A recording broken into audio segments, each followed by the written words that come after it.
out on the road. So many days gone by, gotta get back where they know my name. I've been too long without you, so I'm coming to find you tonight. Hi, everyone, and welcome back. Dr. Heidi here. Wanted to talk about probably one of the most pressing topics that's impacting not only individuals, but businesses alike in this current climate that we are currently in. You know, some would even say the post-pandemic at this point or endemic period. And that's really the discussion around stress and burnout. I'm sure a majority of us have been feeling it, whether it be from added responsibilities, the insecurities of jobs, financial issues, inflation. There's so many driving forces coming at us as both individuals and organizations today that's really leading to a higher level of stress that we all are dealing with. And, there's really two types of stress.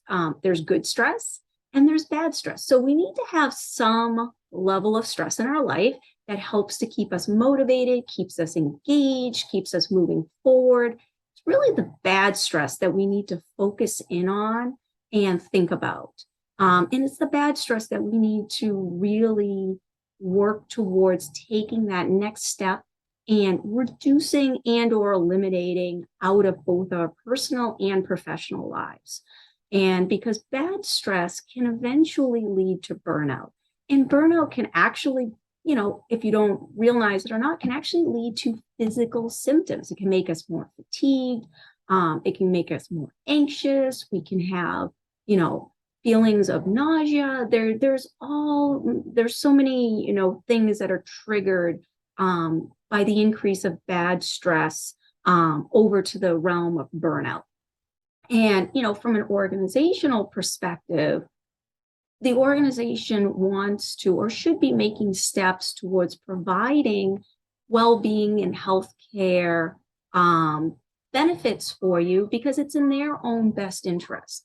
If the organization has a workforce that is highly in the bad stress zone and moving towards burnout, once you've hit burnout, you're going to lose that employee. That employee is going to leave your organization, which is going to be costly.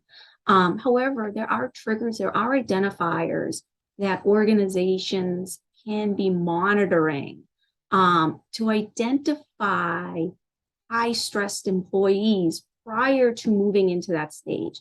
So there's things that, change in performance, absenteeism, that's just to name a couple of things that we can be watching for as early triggers. Building those relationships between leaders and managers and individual employees, that's going to be critical for understanding the person and being able to identify personality changes, mood changes, and working towards helping that person get back to an area where we're back in the realm of the good stress, the stress that's going to keep us energized and keep us motivated. And from an individual standpoint, and I'm sure this sounds a little cliche, you do need to put yourself first. There are definitely going to be times where you have to say, I need to do this for myself, whether it's once a day, whether it's once a week, or even once a month. We need to carve out that me time. And while some of you might say, I can't do it, I have too much on my plate between bills and work and kids and all the other obligations that I have, I just can't make that time. But here's the thing, you have to make that time. If you don't and you hit burnout, you aren't going to be able to be there for your kids. You're not going to be able to be there for your work. You're not going to be able to meet those benchmarks and those goals that you're looking and working so hard towards. So you don't think of it as me time, thinking it as it's salvation time. It's your time to be better for others. So you're taking care of yourself first, so that way you are your best version of yourself for your family, for your work, for all the things that you want to take those steps and those risks and those and that journey and that path towards. So we really need to take that time, whether it be going to get a massage or just going for a car ride, sitting by the ocean and listening to the waves, whatever it is that provides you that moment of peace and serenity to help bring down your stress. And it might be something that some of you have to try some different types of things before you can find that. I know for myself, I had to try a few different things. My first instinct, because that's what everyone always says to do, was to go try yoga. I can tell you that did not work for me. It works for many people, but it didn't work for me. I find my relief more in exercise, doing fun physical activities. For many years, I, did dog agility, which was kind of my stress outlet, my ability to play with my dog and have a little bit of fun. And that was my regrouping time. Now I find it in other ways. My dog's a little bit older, can't do those activities anymore. But I find other ways to do it. So that way I can be a better employee, a better mother, and a better assistance to other people. And I hope you guys can analyze your own personal area, see where you're at. And if you have any questions at all, if you're wondering, am I on that level of bad stress? Am I headed to burnout?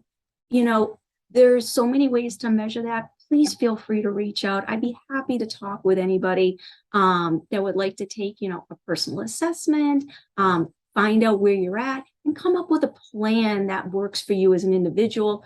Or if you're an organization that you recognize that your staff definitely needs some assistance and you're working to putting a plan together, again, reach out to me. Happy to connect with you all and talk with you about the different options. But this is such a trying time for us all and such an important topic to help our workforce and to help individuals grow and prosper. So I hope you guys tune in for my next episode. And I hope you enjoyed this little discussion on what I believe to be a very important topic these days.